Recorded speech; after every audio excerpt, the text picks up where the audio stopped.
My best friend and I took a trip to Ireland in December of 2018. It was a dual birthday trip. See, we've been friends for over 30 years, and he is 1 day older than me. A fact he never lets me forget. As we walked through the streets of Galway, we happened upon this Christmas festival that the folks had put on. Local craftspeople selling their handmade wares. Hand-painted Christmas ornaments, spiced almonds, little trinkets. Then it started to snow. For the most part, that would have been fine. For two Texans who were unsure why an angry god had allowed evil white substance to fall from the sky, it caused a mild alarm. It was cold, so we popped into this little pub just to get some shelter. We were obviously tourists, with our hiking packs and cameras. Also, my best friend is Indian, and while I'm not really up to date on Irish demographics, it may be correct to assume that I was the only Puerto Rican Korean on the island at the time. Yet, when we entered this pub, we were greeted very warmly. We were not of these people, but we were seen as people.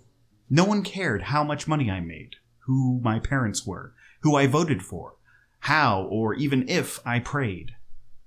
None of that was brought up. We were just people, trying to get out of the weather, wanting to grab a pint. That was all that mattered. When you're face to face with someone, it's so much harder to deny their humanity. There's a tangible quality to it, something you inherently understand as being real. Isolationism certainly has its appeal. There is a sense of security with it. Who knows what those other people are like? You can't trust them, especially those people. When viewing it from the individual lens, or even from the broad national lens, it's understandable that you might feel a little bit more secure being isolated. And as time progressed, especially where I live, the ability to isolate has become easier and easier. And it isn't just you. It is a swirling mix of urbanization, ableism, technology, and psychology forming a soup that's best consumed from the comfort of your own home. Assuming you have a home. But we are social creatures. I was traveling with a companion, and we went from one common area to another, surrounded by people. Our phones barely worked. We didn't know a single person in the country. We were bereft of most technology. We had found this place, this third place, in an age where their existence is quickly dwindling. And this loss is part of a larger trend, a dragon that influences our culture, our children, ourselves, and our politics. And much like a good old fantasy story of old, the artifact that is needed to slay this dragon is from our distant past. So where to begin? Well, like all good adventures, we should probably start in a tavern. An inn was a place for travelers. Much like my friend and I when we were avoiding the cold, it literally just gets its meaning from going inside. The inn is much like what we would imagine a cross between a motel and a bed and breakfast. There would be rooms for folks to rent while they went from one place to another, and a shared common room where perhaps a meal would be served. That common room could also be used as a meeting space or a venue for some special event. There are countless pages of digital discourse on what makes a tavern versus an inn. And there probably will be some folks in the comments that'll offer their 2 cents on the issue. And please, by all means, do so. I don't profess to be an expert on the nuances of this particular section of the English language. I've seen arguments that the tavern that we see in fantasy literature never really existed. Well, in English history. I know that Jumak, which very closely aligns to what you're probably thinking in regards to a fantasy tavern or inn, did in fact exist about 1,000 years ago. Definitely during the Joseon dynasty, and possibly going as far back to the Korean Three Kingdoms period of the 7th century. But these locations, wherever they are in the world, were meeting places. A place for folks to meet with each other, not a home, not their place of work, but a third place. It isn't surprising that these places would be the launching point for adventures in TTRPG games. It's easy to link back to the Prancing Pony, the iconic inn in Bree from The Lord of the Rings. I mean, Do I even need to heap superlatives onto this classic? Folks seem to think that somehow I'm anti-Tolkien or something. As I said before, the only reason I critique something is because I care about it. So these heroes gather in the inn, and you could argue that since this is where Strider joins the group, this is where the adventure actually starts. And why wouldn't they gather here? It is literally one of the main areas that people would meet. Especially considering the absence of churches in many fantasy settings, like Lord of the Rings. The inn would be the quintessential place for folks to meet up. A town tavern would be like a place for folks to share a meal, discuss the day, news, gossip, needs, work, chit-chat. All would be had here.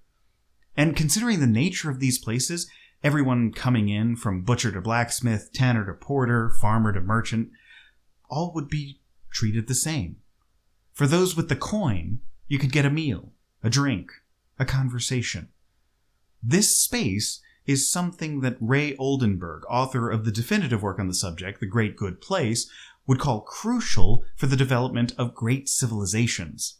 That may sound like a lofty pedestal for which to place a pub, but it is, as with most things, about the systems behind that third place. Place doesn't need to be a pub or a tavern or a place where you could even buy alcohol. The Greeks had the agora, a central open courtyard where people would gather to do business, showcase art, culture, and even have philosophical debates. People would gather here and interact. They would meet their neighbors. Look, I don't know about you, but I live in a quiet little suburb outside of a very large U.S. city. I've spoken to my neighbors, but I can't tell you any of their names. Not one. I can't really say that I know a single person that lives in my neighborhood. There are probably a few hundred people in my neighborhood. There's almost 80,000 people in my town and about 1 million people in the city I live right next to. I know maybe 3 dozen of them. Oldenburg describes some characteristics of these third places. The first is that your status doesn't matter. The third place is essentially a place where people of various social classes, religions, ethnicities, and backgrounds could gather and be treated equally. The only status you have in these places is your personality. Imagine a true meritocracy, where you are judged by a singular skill, the ability to have an entertaining conversation. Extroverts delight. In this third place, your personal problems are left at the door, as is your sour mood. It's a place of playfulness, conversation, and joy, a place to blow off steam. And like the show Cheers, a bar where there are regulars, where everybody knows your name, and they're always glad you came. But maybe from a mixture of the description of my town or the ridiculousness of the statements I just made, you can see the problem. This place is about as real as the prancing pony. The only reason why your social class didn't matter in ye old medieval tavern is because no nobility would be caught dead drinking with the peasants. You're supposed to leave your problems at the door, but also blow off steam? Isn't talking through your personal problems a way to blow off steam? The more I read the book, extolling the virtues of this magical place, the more I thought to myself, none of the characteristics work like the guy is talking about, at least not in the way he wants it to. But he's describing a theoretical place, a perfect third place. But like so many people, they don't seem to think about the folks that aren't like them, or how this place could accommodate them. If you want a place where folks can gather and talk, shouldn't they be able to gather? Consider, what would be my third place? The local coffee shop to me is a little over a mile away. Assuming I didn't want to trek to the Starbucks, that's about a mile away from me as well. Not exactly walking distance. Now, I'm not sure how the math works out for you, and I know that distances are weird and different for different people. For instance, as a Texan, walking a mile is kind of ridiculous for me. It's like 100 degrees outside. But driving 30 minutes to a location is pretty normal. I live 20 miles away from my office, and it can take me nearly an hour to get there in rush hour traffic. Suffice to say, I take the work from home option.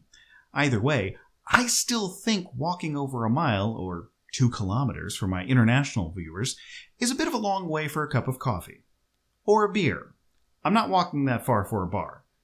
That's a problem on so many levels. We have a situation where for many people, like myself, if I were to get an alcoholic drink, I'd have to drive to the place to get it. Then, theoretically, either drive myself home or leave my car there to get towed overnight, or possibly get a ride back somehow. And don't get me started on public transportation. The closest bus stop to me is also over a mile away. And I'm actually lucky enough to live in a city with a light rail. But the closest stop to me is 4 miles away. I have the luxury of having 2 gaming-specific taverns in my area. One is 13 miles away from me, and the other is a little over 15 miles away from me. The only time I've been recognized in public from this YouTube channel was actually in one of those gaming taverns. That was kind of cool. My D&D group made fun of me mercilessly for a while after that one. And these gaming taverns had all the hallmarks of a third place. But how many of you out there would consider the 20 or 30 minute drive that it takes for me to get there a short drive? For me, it kind of is. I grew up in Houston, where it notoriously takes over 30 minutes to get anywhere on your side of town. Of course, Houston is one of only 2 cities that are both in the top 10 most populous cities with over 2 million residents, and the top 10 largest cities by area with almost 600 square miles. For my international viewers again, that's over 1,500 square kilometers, or about 0.0023 kilomillion people. But therein lies the issues. There's so many factors intersecting to ensure that we can't have reasonably close proximity to any third place. As I mentioned before, I live in a suburb. Now, the United States didn't invent the idea of the suburb. The word comes from a Latin root that showcases its Roman origins, and of course, it has existed in various ways in ancient China and throughout the world. If there was a city, there was a group of folks who lived just outside that city. But the modern idea of the suburb as we see it today, started in the United Kingdom. Folks flocked to the cities during the Industrial Revolution, and as the conditions got worse and worse in those cities, some folks who were financially able to started living outside of the city and commuting into it. Modern American suburban housing development is a byproduct of the aftermath of World War II. As I've discussed in previous videos, the GI Bill in the United States incentivized single-family home ownership in returning vets as a part of the availability of low-interest mortgages. But what is peculiar about the development of U.S. suburbs, as opposed to others, comes down to 2 different things. First is the prevalence of single-family housing units. Again, that goes back to the GI Bill. The other is zoning laws. While the idea of planned cities existed before, the creation of a zoning law regulatory infrastructure seems to have come from the United States in the start of the 20th century, culminating in Euclid v. Ambler. That's right, folks. It's constitutional law time. Okay, class, I will now call upon one of you at random to recite the facts of the case. Kimchi. Yes, Professor? Give me the facts of Euclid v. Ambler. Yes, Professor. Appellee was Ambler Realty, owner of a 68-acre tract of land situated in the village of Euclid, a suburb of Cleveland, Ohio, in an effort to control the vibes of the town. Vibes? Sorry, Professor. In order to preserve the character of the town, the village of Euclid enacted an ordinance classifying 6 classes of use cases, 3 classes of height restrictions, and 4 classes of area. The use cases denoted types of uses for the building for shops, theaters, churches, and residences. The height restrictions denoted how many floors or stories a building could have, and the area classified the amount of area the building could take up. And what did the appellee claim in their action? Amber Realty claims that the city ordinances attempt to restrict and control the lawful use of appellee's land, thus destroying the value of said land. Appellee claimed that this was a violation of the 14th Amendment, depriving Ambler Realty of liberty and property without due process of law, and denying the equal protection of the law. And how did the court decide? The court found that as long as the ordinances were related to supporting the public health, safety, and general welfare, the city was within its rights to implement the ordinances. Since multi-family housing, namely apartment housing, is parasitic in nature, it would diminish the value of single-family residences to have apartments in such close proximity to the homes. Now, in what manner could have the court's order changed if the multifamily residence in question was a commune of nuns? What? I would like to apologize to any of my fellow law school alumni for that flashback. Take a breath, take a shot. You're not in law school anymore. So, as you can see, even the courts have a special love affair with single-family residences. And when you have so many, you need a lot of area. And that area means that you're miles away from any non-single-family residences around you. Now, your mileage may vary, literally, but this precluded the convenient third place from existing near you. And even so, let's think about those classic third places. You have a tavern or bar. Well, there's a problem there. I'm a parent, and generally speaking, I don't frequent places that only cater to adults. I don't think we consider how unkid-friendly so many things are. I frequently consult lists of kid-friendly places to go around town. There's this local restaurant that has a nice little playground located on the site. I frequent that place a lot due to its kid-friendly nature. Probably more than I should. I'm a little sick of their food at this point, and my kids are pretty easygoing, relatively speaking. I get compliments at restaurants, but that is usually because of a variety of preparations that I need to make whenever my partner and I go to restaurants. We have snacks, some form of entertainment, and pre-scan the menu so that we can immediately order food when we are seated. Go only to restaurants that have no waits whatsoever and have food that specifically caters to my children's specific palates. I have picky kids, like every other parent. The only difference is that I have multiple culinary backgrounds to draw my kid-friendly food from. So my picky eaters enjoy mandu, bulgogi, tacos, bokkeumbap, migas, and chicken nuggies. But not every restaurant has a kids menu or entertainment for children. Many restaurants have no accommodations for children whatsoever, which places a barrier to enjoyment for people with children like me. I've seen very few movies in theaters, though one local chain offers kids' movie showings that are accepting of kids being kids during the movie. So in many ways, I'm excluded from much of the engagement with society, even though that very society was telling me to have the kids in the first place. Then there's a lack of accommodation for disabled people. And yes, look, I know that there are ADA laws and regulations, for now at least. But the design of most places isn't very disabled friendly. The ramp in the front of the building is fine, but if a person using a wheelchair, for example, can't maneuver between cramped tables, or even open the door that offers no assistance once they get up the ramp, well, that really isn't very accessible, is it?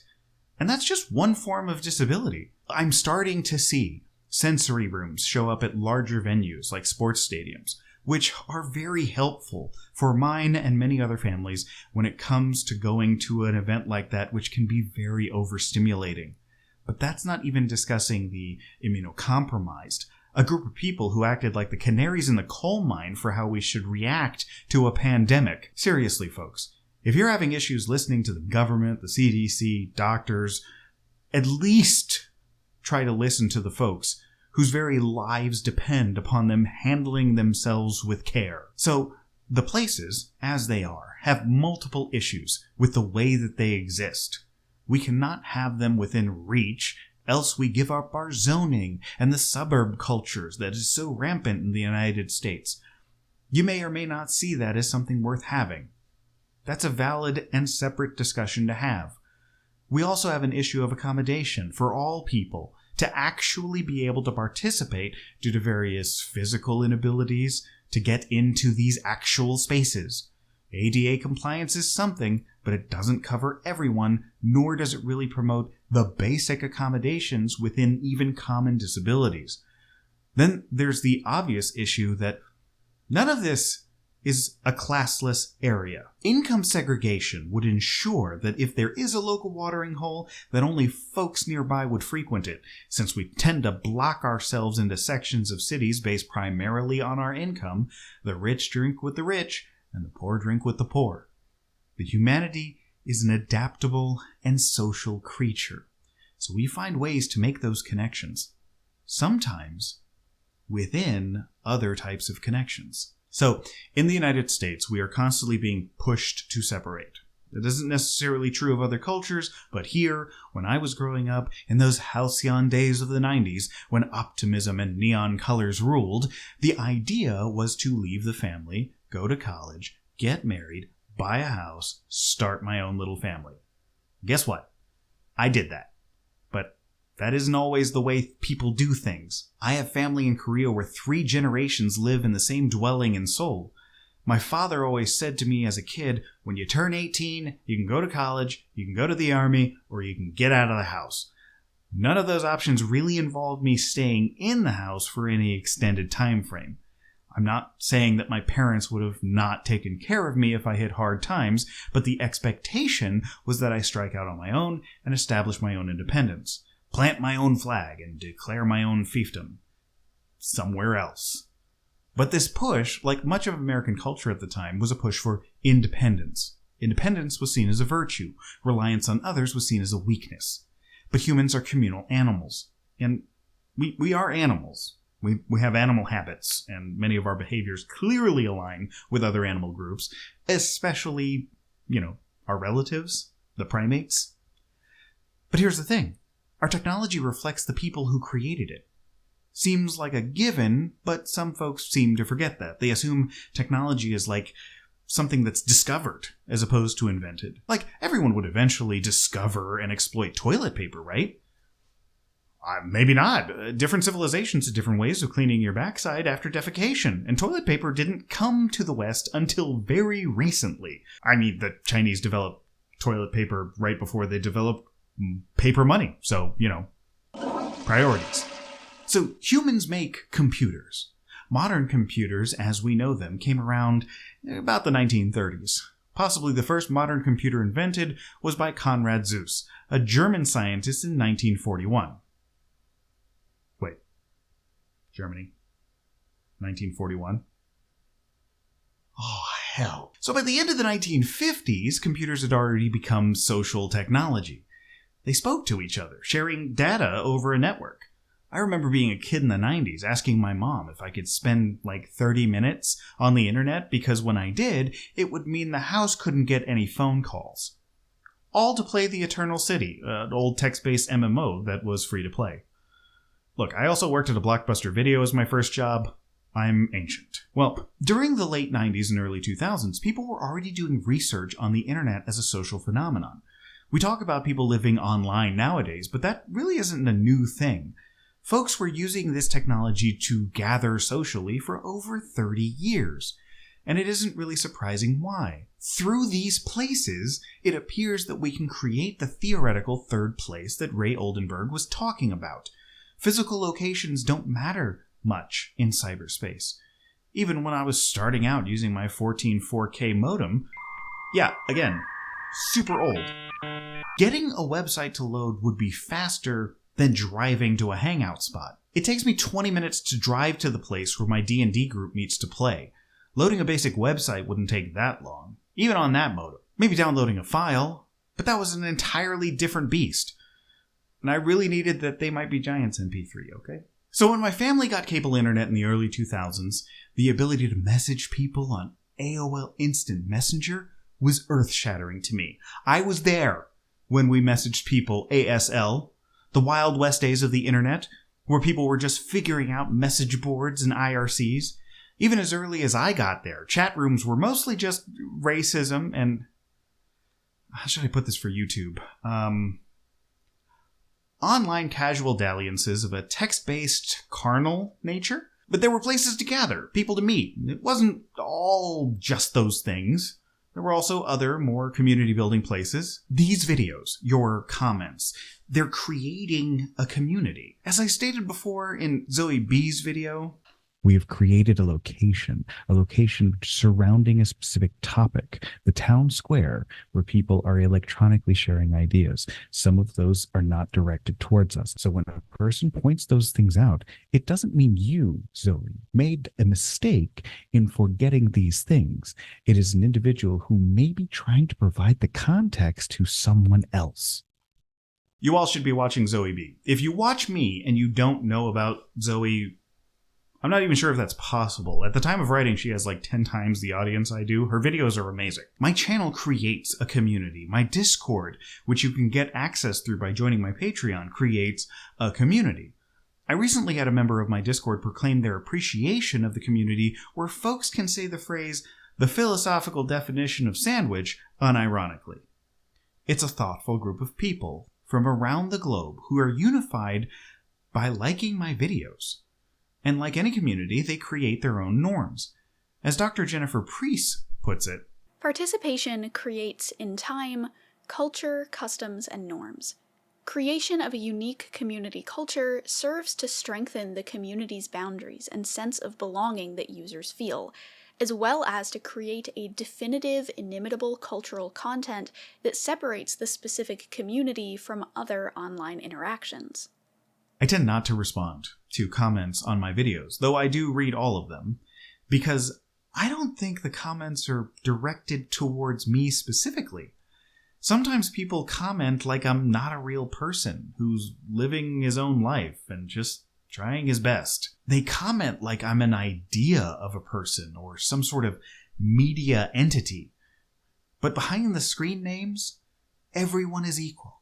No one is granted greater than other status in the comment section below. The only way you could is if you were a member of my YouTube channel. But as of this video, I don't have a single YouTube member.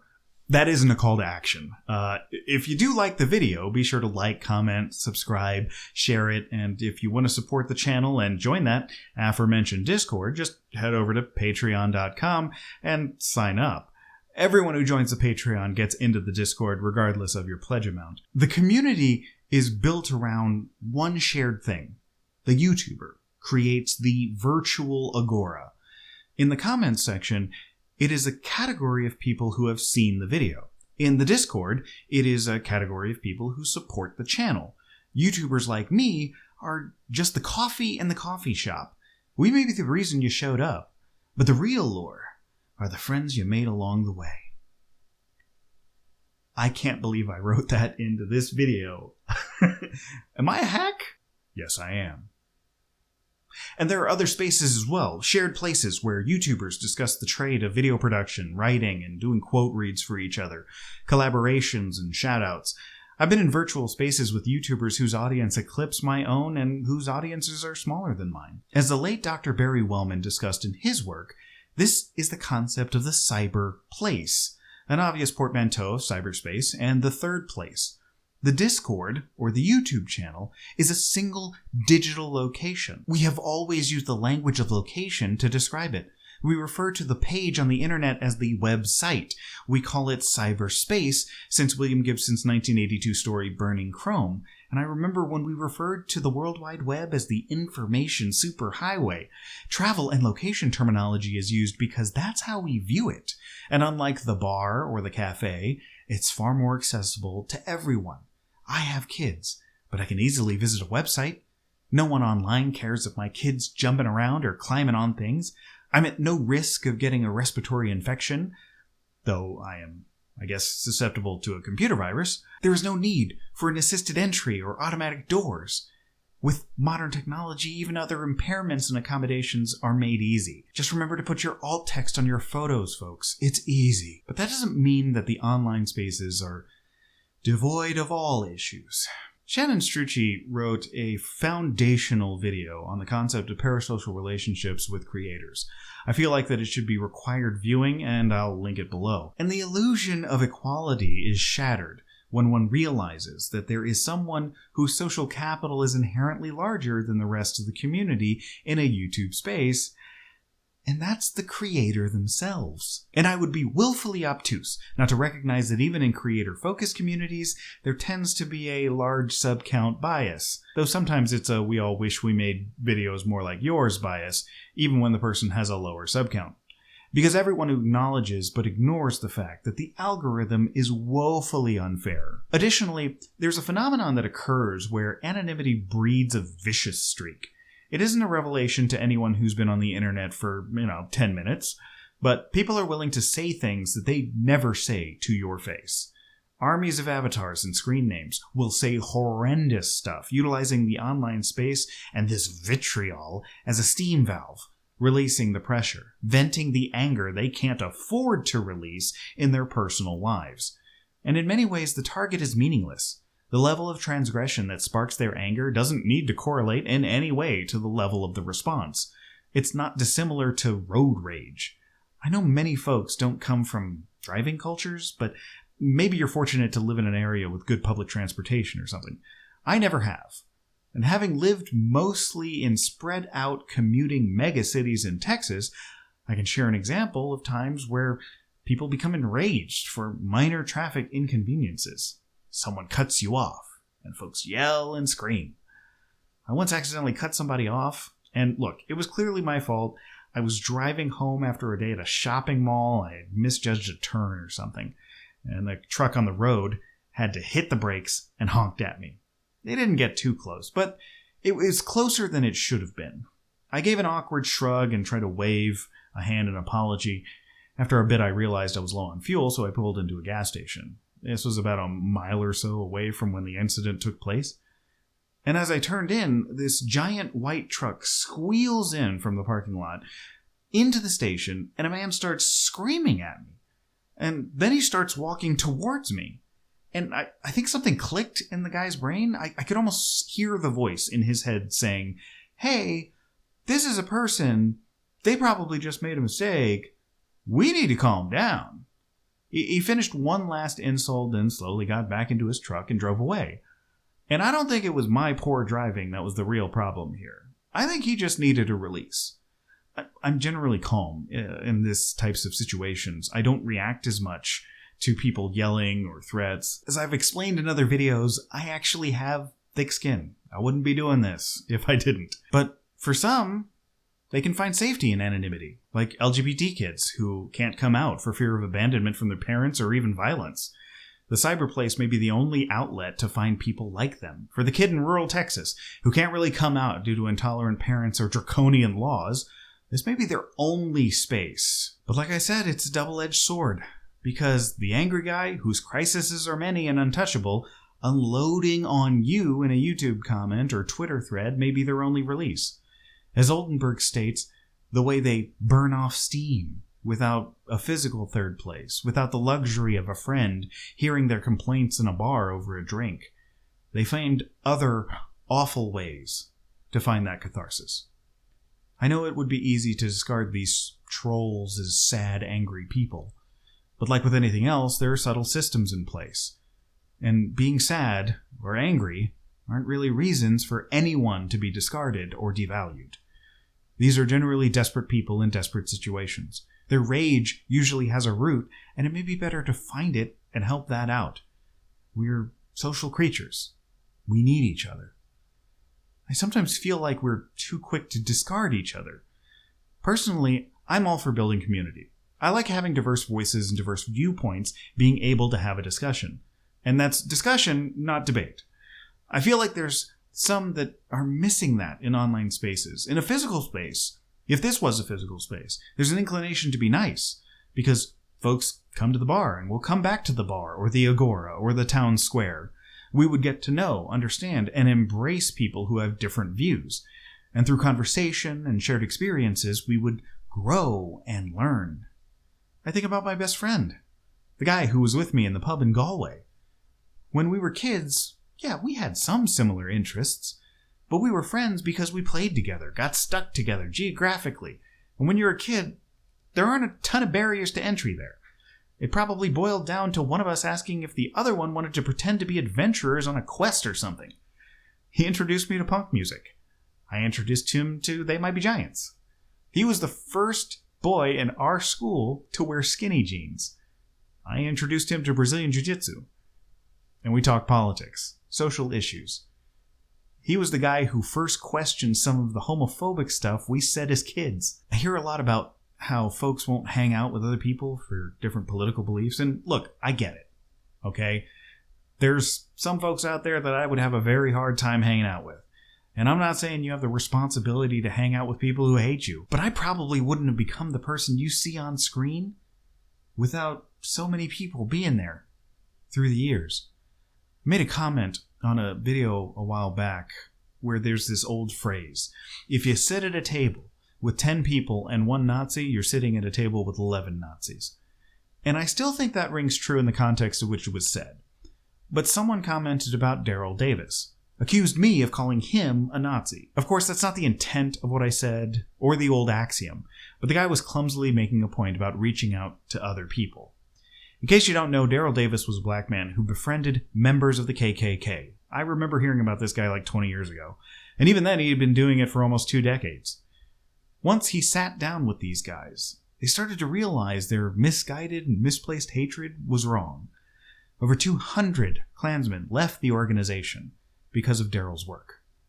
I am reminded of a video I saw of an older man who came in support of an anti-trans bill being discussed in his city. Except, while he was waiting in the lobby for his turn to talk, he actually met trans people, possibly for the first time in his life. His mind was changed, and he felt ashamed for why he was originally there, and switched his position. He didn't do it because those folks called him a bigot. Those Klansmen didn't give up their robes because Daryl Davis called them racist scum. They did it because they realized that the monsters in their mind were just people living their lives. I wasn't born a person who supported trans rights. If you spoke to me 15 years ago, I probably have the same silly misconceptions that old man had.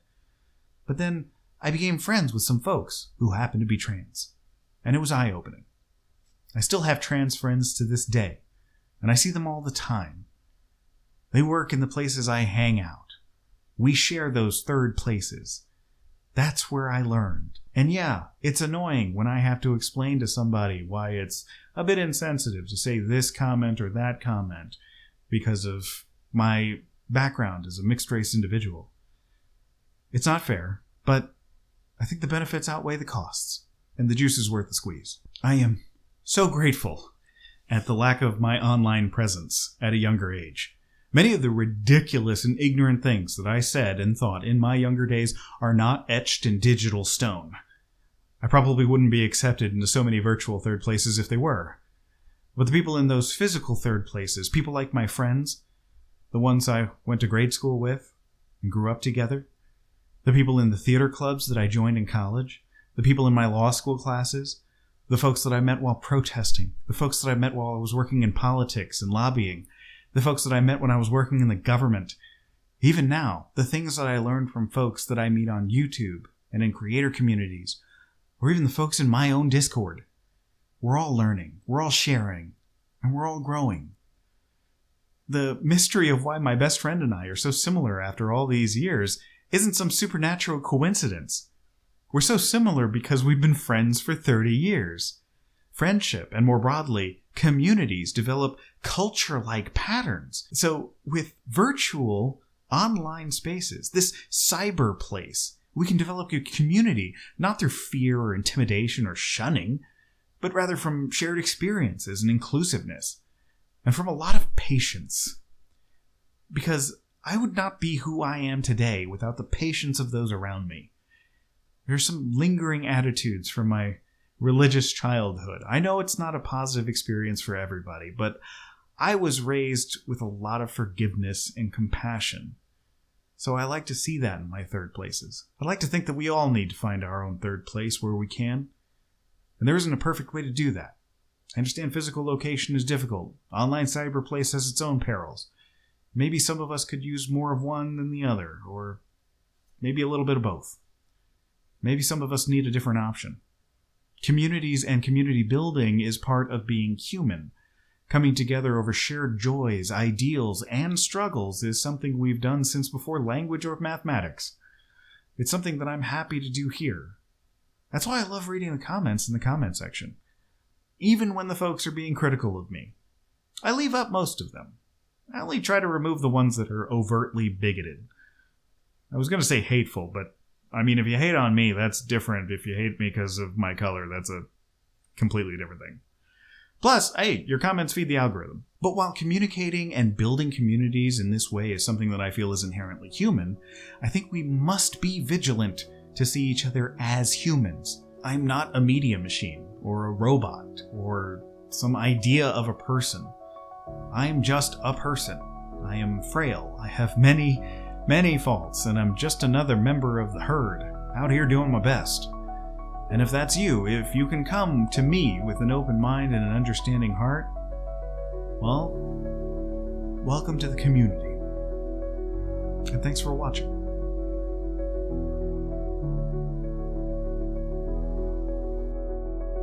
Thank you so much, everybody. I really appreciate it. I want to give a special shout out, obviously, to my patrons who are scrolling on the screen right now, especially the executive producer patrons Caleb Lackey, Kim Winson, and Les Howie. Your support is so meaningful to me. I know it's been a while since the last video. I was having computer problems throughout most of the summer. Those are resolved, though. Got a brand spanking new system, and hopefully we can get some more videos turned up for the end of the year. Thank you so much for your patience, and I do hope to see you in the next video. Be sure to like, comment, subscribe, share it around, all the normal stuff. Appreciate you. Thank you so much for watching.